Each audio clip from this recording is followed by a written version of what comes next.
నమస్తే. Welcome to I dream. Janasena, Telugu Desam పొత్తులో భాగంగా సమన్వయ కమిటీ సమావేశాలు ఏర్పాటు చేసుకుంటూ ఉన్నాయి రెగ్యులర్‌గా. అయితే వాళ్ళు రాజకీయంగా ముందుకు వెళ్ళొచ్చు. పొత్తులో భాగంగా సమావేశాలు కూడా నిర్వహించుకోవచ్చు.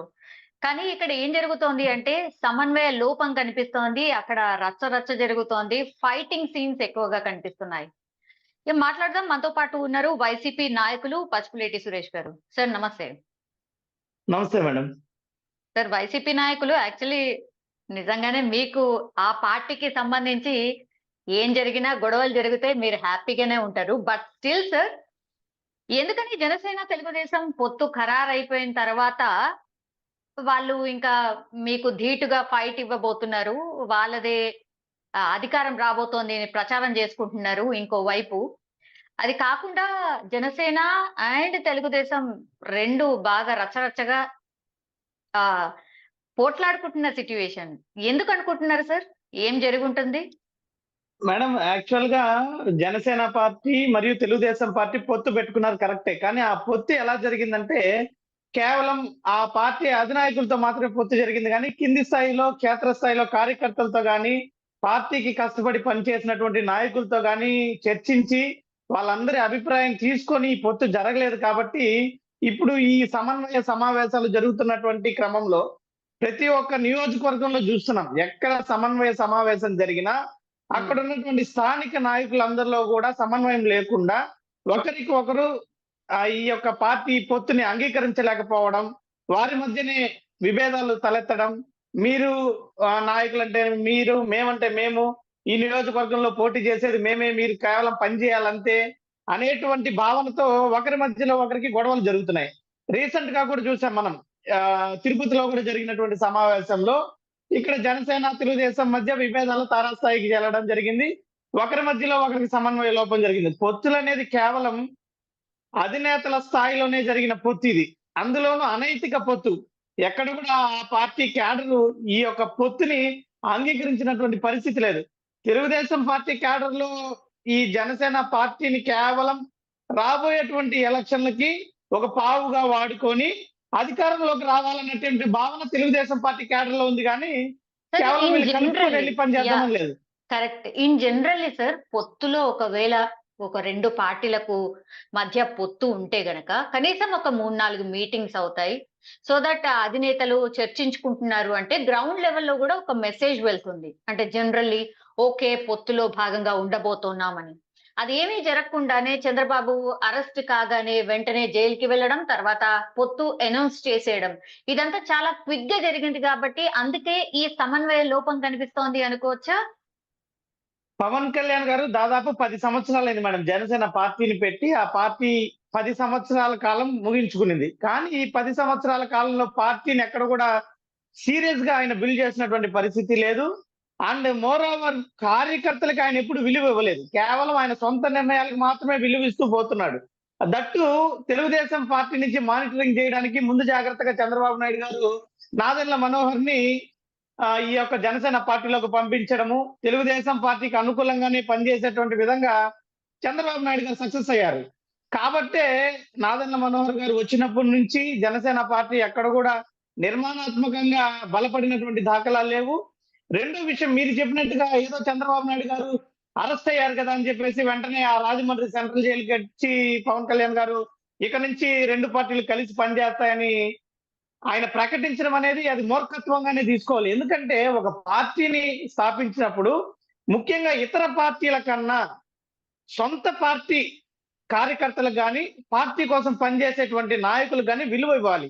పవన్ కళ్యాణ్ గారు ఎక్కడ కూడా జనసేన పార్టీకి విలువ ఇచ్చినటువంటి పరిస్థితి మనకు కనపడడం లేదు. ఎందుకంటే ఒకవేళ ఆయన వాళ్ళకి మద్దతు ఇవ్వాలని నిర్ణయించుకున్నప్పటికీ కూడా ముందు ఆయన ఒక పార్టీ అధ్యక్షుడిగా కింది స్థాయి కార్యకర్తల సలహాలని, సూచనలని, వాళ్ళందరి అభిప్రాయాలను కూడా తీసుకోవాల్సినటువంటి బాధ్యత ఒక అధ్యక్షుడిగా ఆయన మీద ఉంది.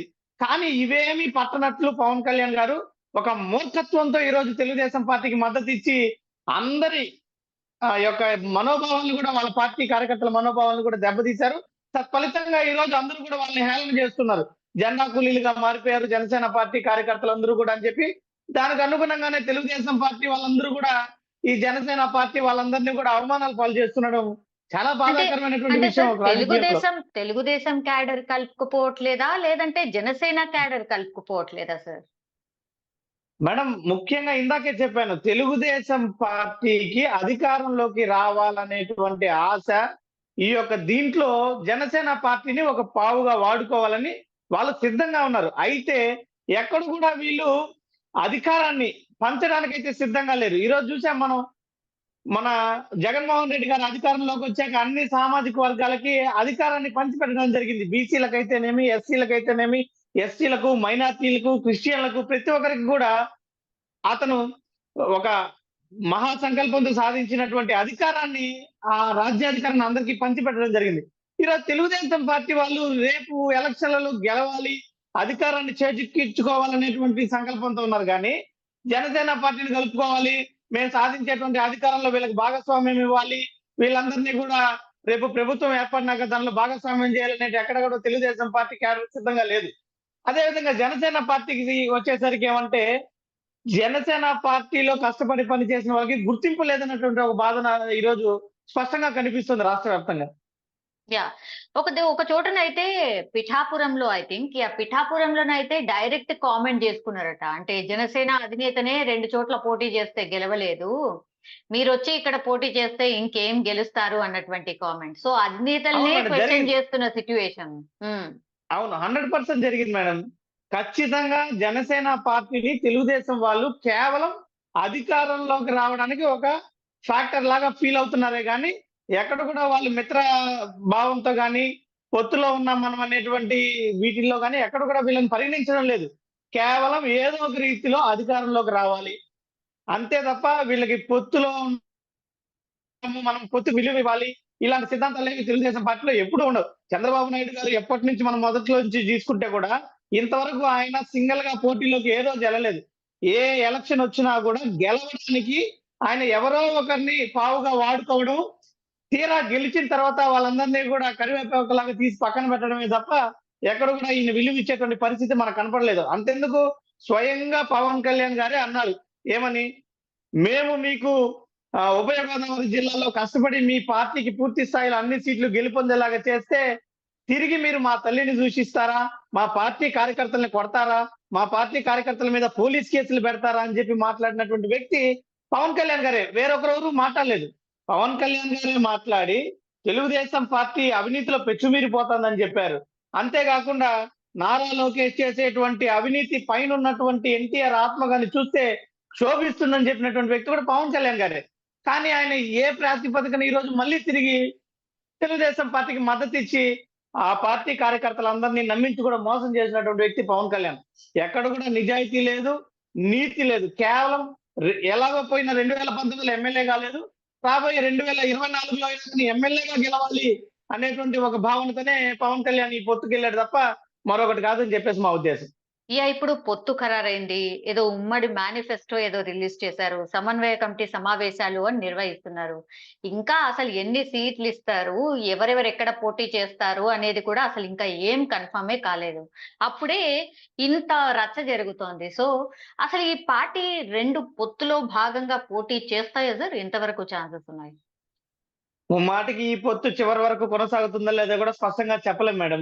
ఎందుకంటే ఏ పార్టీకైనా బలం కార్యకర్తలు. పార్టీకి కష్టపడే కార్యకర్తకి విలువ లేని చోట ఏ పార్టీ కూడా మనుగడ సాగించలేదు. ఇప్పుడు మనం స్పష్టంగా కనిపిస్తుంది. ఆ జనసేన పార్టీలో ఉన్నటువంటి కార్యకర్తలందరికి కూడా ఎక్కడ కూడా 1% కూడా విలువ అనేది లేదు. అధినాయకుడు చూస్తే వాళ్ళ భావాల్ని, వాళ్ళ ఆలోచనల్ని విలువిచ్చి పొత్తుకెళ్ళాడంటే లేదు. ఆయన సొంతంగా ఆయన నిర్ణయం తీసుకునేసాడు. ఆయన వీళ్ళందరికి ఆదేశం ఇచ్చేసాడు. మీరందరూ కలిసి పని చేయండి అని చెప్పేసి. రేపు వీళ్ళందరి పొత్తు కూడా చివరి వరకు కొనసాగుతుందనేటువంటి నమ్మకం లేదు. మరోవైపు మేనిఫెస్టో ప్రకటిస్తాం. ఉమ్మడి మేనిఫెస్టోతో ప్రజల్లోకి వెళ్తామంటున్నారు. గతంలో 2014లో పవన్ కళ్యాణ్ గారు నాది బాధ్యత మీరందరూ కూడా తెలుగుదేశం పార్టీని గెలిపించండి.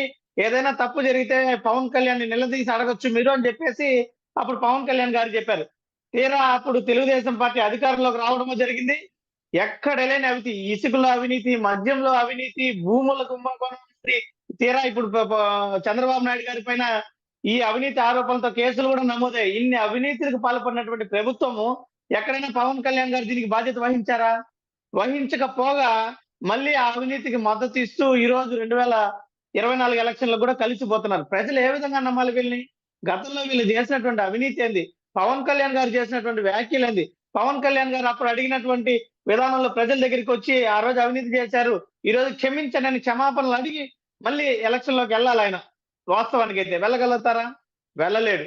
కాబట్టి ఈ పొత్తు కూడా అనైతికము. ప్రజలు కూడా వీళ్ళ యొక్క స్వార్థ రాజకీయాల్ని, కుళ్ళు కుతంత్ర రాజకీయాల్ని స్పష్టంగా గమనిస్తున్నారు.